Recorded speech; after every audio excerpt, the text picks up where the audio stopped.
हर हर महादेव, जय शिव शंभू। दोस्तों, क्या आपके पितर आपसे नाराज हैं और क्या आपको लगता है कि आपके पितरों की वजह से आपके घर की सुख शांति में रुकावटें आ रही है और आपके कार्य नहीं बन रहे हैं, या आप संतान की कमी और धन की कमी या कर्ज से परेशान हैं, या आपका भाग्य आपका साथ नहीं दे रहा है? तो दोस्तों, इस बार के पितृपक्ष में अगर आप दीपक से जुड़ा ये आसान सा उपाय कर लेते हैं तो आपके सभी पितृ दोषों का तुरंत ही नाश हो जाएगा और आपको मिल जाएगी सभी संकटों और कष्टों से मुक्ति। और दोस्तों, इस एकमात्र उपाय को करने से आपको धनवान मालामाल होने से कोई नहीं रोक सकता और आपकी जो भी मनोकामना है वो भी पूरी हो जाएगी। दोस्तों, इस बार 29 सितंबर 2023 से पितृपक्ष बहुत ही दिव्य और दुर्लभ संयोग लेकर आए हैं। दोस्तों, इस पितृपक्ष में राजयोग कालसर्प दोष के साथ साथ धन लक्ष्मी योग भी बन रहा है, जिसकी वजह से इस बार के पितृपक्ष श्राद्ध का बहुत अधिक महत्व बढ़ गया है। और इस पितृपक्ष पर यदि आप दीपक से जुड़ा ये आसान सा उपाय कर लेते हैं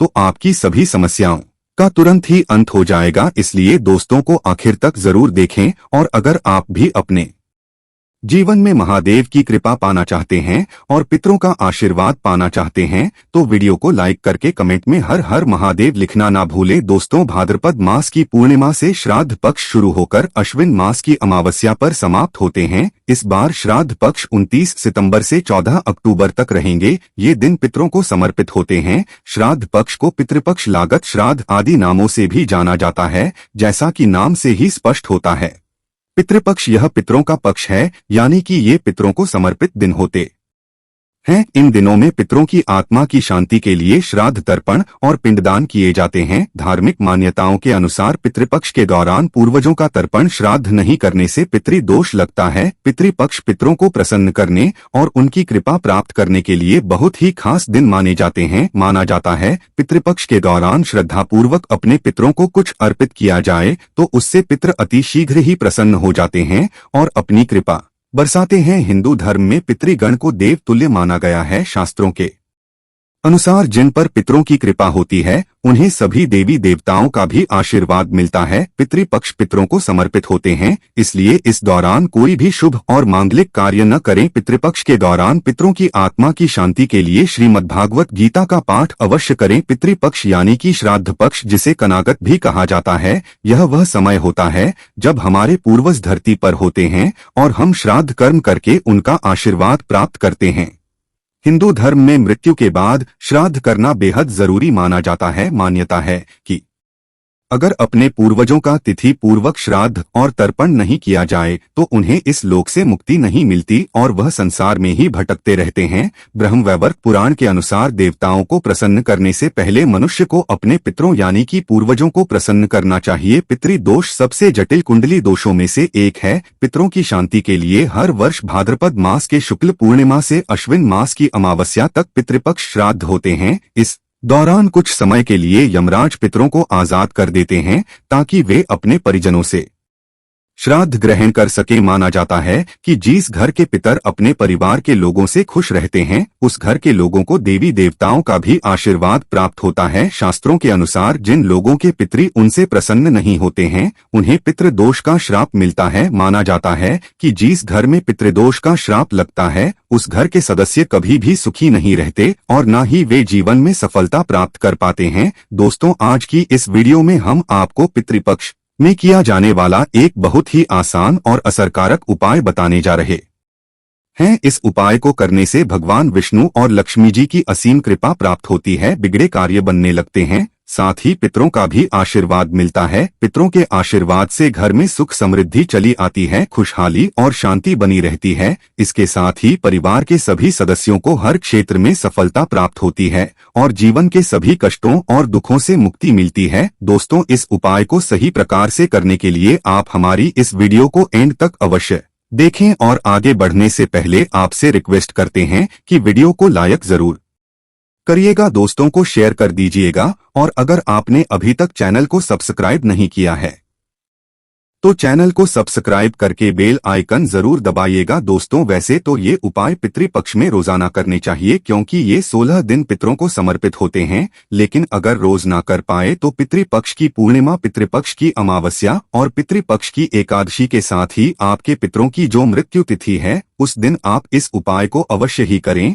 और पितृपक्ष की अमावस्या पर भी अवश्य करें। यह उपाय आपको संध्या काल या रात्रि के समय करना है। इस उपाय को सुबह या दोपहर के समय ना करें। उपाय को करने के लिए आप अच्छे से मुंह हाथ पैर धोकर साफ हो जाए और स्वच्छ वस्त्र धारण करें। इसके बाद एक दिया तैयार करें, दिए में एक रुई की बाती लगाएं और शुद्ध घी भरें, और शुद्ध घी ना हो तो इस दिए में आप सरसों का तेल भरें और इस दिए में आप थोड़े से काले तेल डाल दें। इस उपाय को करने के लिए आप मिट्टी का, पीतल का या आटे का कैसा भी दिया ले सकते हैं। अगर आप आटे का दिया ले रहे हैं तो ध्यान रखें आटा साफ होना चाहिए और आटे में नमक नहीं भी होना चाहिए। दिया बनाने के बाद अब आप अपने घर के दक्षिण कोने को साफ करें। अगर आपके घर के दक्षिण कोने में स्टोर रूम है या बाथरूम वगैरह बना है या खाली स्थान नहीं है तो आप अपने रसोई घर के सबसे दक्षिण कोने को साफ करें। अगर रसोई घर में भी ऐसा साफ स्थान नहीं है तो आप अपने किसी भी कमरे के दक्षिण कोने को साफ करके वहां पर इस दिए को रखें। अगर किसी कमरे में भी ऐसी जगह नहीं है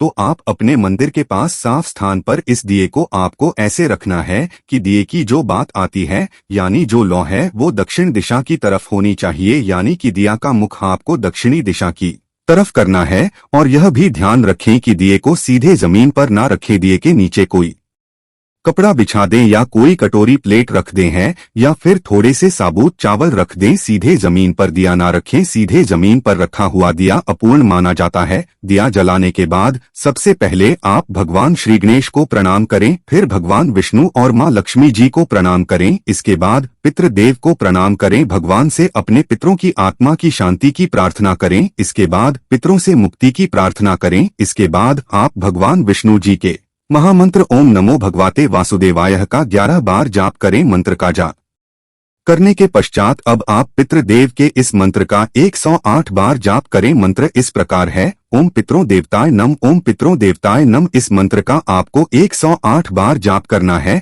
आप किसी भी माला पर जिस पर आप मंत्र का जाप करते हैं उस पर भी इस मंत्र का जाप कर सकते हैं, या फिर उंगलियों पर गिनकर या माचिस की तीली पर या मिश्री के दाने पर गिनकर भी आप इस मंत्र का जाप कर सकते हैं। दोस्तों, ध्यान रखें, इस मंत्र का जाप आपको दक्षिण दिशा की तरफ मुंह करके करना है। शास्त्रों में बताया गया है कि पितृ आलोक दक्षिण दिशा में है। दक्षिण दिशा पितरों की दिशा होती है। इस दिशा में पितरों का वास होता है। श्राद्ध पक्ष में दक्षिण दिशा में इस प्रकार दिया जलाने से और मंत्र का जाप करने से पितृदेव की असीम कृपा प्राप्त होती है और पितृदोष पितृ आशीर्वाद में बदल जाता है। मंत्र का जाप करने के बाद आप अपने पितरों को, अपने पूर्वजों को प्रणाम करें और सभी कष्ट, दुख, दरिद्रता को दूर करने की प्रार्थना करें। दोस्तों, में इस उपाय को करते समय कुछ बातों का विशेष ध्यान रखें। इस उपाय को करते समय स्वच्छता और पवित्रता का विशेष ध्यान रखें। महिलाएं पीरियड्स के दौरान इस उपाय को ना करें। इस उपाय को जरूरी नहीं है कि परिवार का एक सदस्य ही रोजाना करें, इससे परिवार में कोई भी कर सकता है। और यह भी जरूरी नहीं है कि घर के पुरुष या लड़के ही इस उपाय को करें। इस उपाय को घर की बेटियां, बहुएं भी कर सकती है। इसके साथ साथ इस बात का विशेष ध्यान रखें कि पितृपक्ष में आप किसी भी प्रकार की तामसिक चीजों का सेवन न करें। पितृपक्ष में प्याज, लहसुन, मीट, अंडा, तंबाकू, सिगरेट, शराब आदि चीजों का भूलकर भी सेवन न करें। और ये दिया आप अपने घर पर ही जलाएं। और अगर आप किसी और के घर गए हुए हैं तो किसी और के घर में आप इस दिए को अपने पितरों के नाम से ना जलाए। यह उपाय आपको अपने घर पर ही करना है। पितृपक्ष के दौरान कोई भी शुभ कार्य नहीं करना चाहिए। इस दौरान कोई वाहन या नया सामान ना खरीदे। रोजाना की जरूरत के अलावा कोई भी नया सामान पितृपक्ष में नहीं खरीदना चाहिए। पितृपक्ष के दौरान नाखून नहीं काटने चाहिए, बाल नहीं काटने चाहिए, दाढ़ी मूछ भी नहीं बनानी चाहिए। पितृपक्ष में गायों, ब्राह्मण, कुत्ता, चिंटियों, बिल्ली आदि को भोजन अवश्य ही कराना चाहिए। पितृपक्ष के दौरान कोई भी सौंदर्य प्रसाधन की चीज लगाने से बचें। पितृपक्ष के दौरान लड़ाई झगड़े ना करें, प्रेम से रहे, किसी की भी निंदा ना करें, लड़ाई झगड़े ना करें। पितृपक्ष के दौरान इन सभी बातों का विशेष ध्यान रखें। दोस्तों, अगर आपने दिया चावलों पर रखकर जलाया है तो अगले दिन सुबह उठकर आप उन चावलों को पक्षियों को डाल दें। अगर आपने आटे के दिए का इस्तेमाल किया है तो उस दिए को भी आप पक्षियों को डाल देते हैं। अगर आपने मिट्टी या पीतल के दिए का इस्तेमाल किया है तो आप उस दिए को दोबारा इस्तेमाल कर सकते हैं। तो दोस्तों आइए अब आपको बताते हैं पितृपक्ष के दौरान कौन सी चीजें आपको भूलकर भी नहीं खरीदनी चाहिए। लोहे का सामान। पितृपक्ष के दौरान लोहे का सामान नहीं खरीदा जाना चाहिए। अगर खरीदा जाता है तो इससे पितृ नाराज हो जाते हैं, साथ ही घर की नकारात्मकता बढ़ जाती है, घर की सुख शांति भी खत्म हो जाती है। यह जीवन में दुख का कारण बनता है। गृह प्रवेश और भूमि पूजन। इसके अलावा पितृपक्ष के दौरान भूमि पूजन और नए घर में प्रवेश नहीं किया जाना चाहिए। अगर ऐसा किया जाता है तो उस घर में भूत प्रेत का वास होने लगता है। साथ ही घर का व्यक्ति काफी खुश नहीं रहता है और उसे जीवन में परेशानियां झेलनी पड़ती है। वहीं घर के व्यक्ति अक्सर बीमार भी रहने लगते हैं, क्योंकि ऐसा करने से पितृ नाराज हो जाते हैं। नए कपड़े। पितृपक्ष में नए वस्त्र नहीं खरीदे जाना चाहिए। हालांकि श्राद्ध पक्ष के दौरान नए वस्त्रों का दान जरूर किया जाता है, लेकिन पुराने वस्त्र का नहीं और ना ही नए वस्त्र खरीदे जाते हैं। अगर ऐसा किया जाता है तो उस पत्र नाराज हो जाते हैं और उसका शुभ प्रभाव जीवन पर देखने को मिलता है। मांस मदिरा। पितृपक्ष या श्राद्ध पक्ष के दौरान मांस मदिरा नहीं खरीदी जानी चाहिए, ना ही इसका सेवन करना चाहिए। अगर मांस मदिरा का सेवन किया जाता है और उन चीजों को खरीदा जाता है तो इससे पितृ नाराज हो जाते हैं और जीवन पर काफी ज्यादा प्रभाव देखने को मिलता है। इतना ही नहीं, वंश पर इसका प्रभाव सबसे ज्यादा पड़ता है। घर में कलह भी बढ़ जाता है। आइए अब आपको बताते हैं श्राद्ध विधि और श्राद्ध का भोजन। पौराणिक ग्रंथों के अनुसार श्राद्ध करने की भी विधि होती है। यदि पूरे विधि विधान से श्राद्ध कर्म ना किया जाए, मान्यता है कि वह श्राद्ध कर्म निष्फल होता है और पूर्वजों की आत्मा ही रहती है। शास्त्र सम्मत मान्यता यही है कि किसी सुयोग्य विद्वान ब्राह्मण के जरिए ही श्राद्ध कर्म करवाना चाहिए। श्राद्ध कर्म में पूरी श्रद्धा से ब्राह्मणों को दान दिया ही जाता है। साथ ही यदि किसी गरीब जरूरतमंद की सहायता भी आप कर सके तो बहुत पुण्य मिलता है। इसके साथ गाय, कुत्ते, कौवे आदि पशु पक्षियों के लिए भी भोजन का एक अंश जरूर डालना चाहिए। इन्हें भोजन डालते समय अपने पितरों का स्मरण करना चाहिए। मन ही मन उनसे श्राद्ध ग्रहण करने का निवेदन करना चाहिए। यदि संभव हो तो गंगा नदी के किनारे पर श्राद्ध कर्म करवाना चाहिए, नहीं तो घर पर भी इसे किया जा सकता है। जिस दिन श्राद्ध हो उस दिन ब्राह्मणों को भोज करवाना चाहिए। भोजन के बाद दान दक्षिणा देकर भी उन्हें संतुष्ट करें। श्राद्ध पूजा दोपहर के समय शुरू करनी चाहिए। योग्य ब्राह्मण की सहायता से मंत्रोच्चारण करें और पूजा के पश्चात जल से तर्पण करें। श्राद्ध करने के लिए किसी ब्राह्मण को आमंत्रित करें, भोज कराएं और अपनी सामर्थ्य के अनुसार दक्षिणा भी दें। श्राद्ध के दिन अपनी सामर्थ्य या इच्छानुसार खाना बनाएं। आप जिस व्यक्ति का श्राद्ध कर रहे हैं उसकी पसंद के मुताबिक खाना बनाएं जो उचित रहेगा। श्राद्ध के दिन लहसुन प्याज रहित सात्विक भोजन ही घर की रसोई में बनना चाहिए, जिसमें उड़द की दाल, बड़े चावल, दूध, घी से बने पकवान, खीर, मौसमी सब्जी जैसे तोरई, लौकी, सीताफल, भिंडी, कच्चे केले की सब्जी ही भोजन में मान्य है। मान्यता है कि श्राद्ध के दिन स्मरण करने से पितर घर आते हैं और अपनी पसंद का भोजन कर तृप्त हो जाते हैं। खाने में लहसुन प्याज का इस्तेमाल न करें। आइए अब जानते हैं पितृपक्ष की पौराणिक कथा। पितृपक्ष की पौराणिक कथा के अनुसार जोगे तथा भोगे दो भाई थे। दोनों अलग अलग रहते थे। जोगे धनी था और भोगे निर्धन। दोनों में परस्पर बड़ा प्रेम था। जोगे की पत्नी को धन का अभिमान था, किंतु भोगे की पत्नी बड़ी सरल हृदय थी। पितृपक्ष आने पर जोगे की पत्नी ने उससे पितरों का श्राद्ध करने के लिए कहा तो जोगे इसे व्यर्थ का कार्य समझकर टालने की चेष्टा करने लगा, किंतु उसकी पत्नी समझती थी कि यदि ऐसा नहीं करेंगे तो लोग बातें बनाएंगे। फिर उसे अपने मायके वालों को दावत पर बुलवाने और अपनी शान दिखाने का यह उचित अवसर लगा।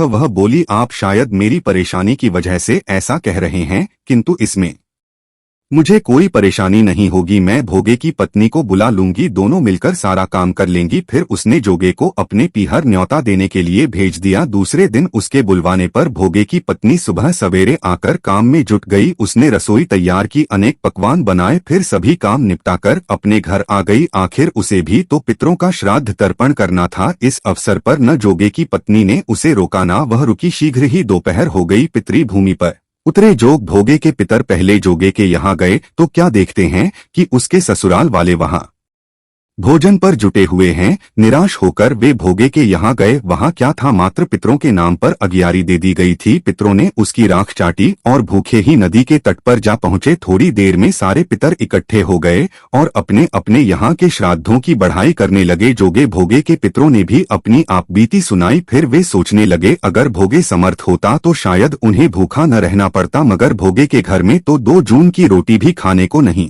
थी। यही सब सोचकर उन्हें भोगे पर दया आ गई। अचानक वे नाच नाच कर गाने लगे, भोगे के घर धन हो जाए, भोगे के घर धन हो जाए। सांझ होने को हुई। भोगे के बच्चों को कुछ भी खाने को नहीं मिला था। उन्होंने माँ से कहा, भूख लगी है। तब उन्हें टालने की गरज से भोगे की पत्नी ने कहा, जाओ, आंगन में हौदी औंधी रखी है, उसे जाकर खोल लो और जो कुछ मिले बांटकर खा लेना। बच्चे वहां पहुंचे तो क्या देखते हैं कि हौदी मोहरों से भरी पड़ी है। वे दौड़े दौड़े माँ के पास पहुंचे और उसे सारी बातें बताई। आंगन में आकर भोगे की पत्नी ने यह सब कुछ देखा तो वह भी हैरान रह गई। इस प्रकार भोगे भी धनी हो गया, मगर धन पाकर वह घमंडी नहीं हुआ। दूसरे साल का पितृपक्ष आया। श्राद्ध के दिन भोगे की स्त्री ने 56 प्रकार के व्यंजन बनाए। ब्राह्मणों को बुलाकर श्राद्ध किया, भोजन कराया। दक्षिणादि जेठ जेठानी को सोने चांदी के बर्तनों में भोजन कराया। इससे पितर बड़े प्रसन्न तथा तृप्त हुए। तो दोस्तों, आशा करते हैं पितृपक्ष से जुड़ी ये सभी जानकारी आपको पसंद आई होगी। अगर आपको वीडियो अच्छा लगा हो तो वीडियो को लाइक जरूर करें और चैनल को सब्सक्राइब करना ना भूलें। हर हर महादेव, जय शिव शंभू।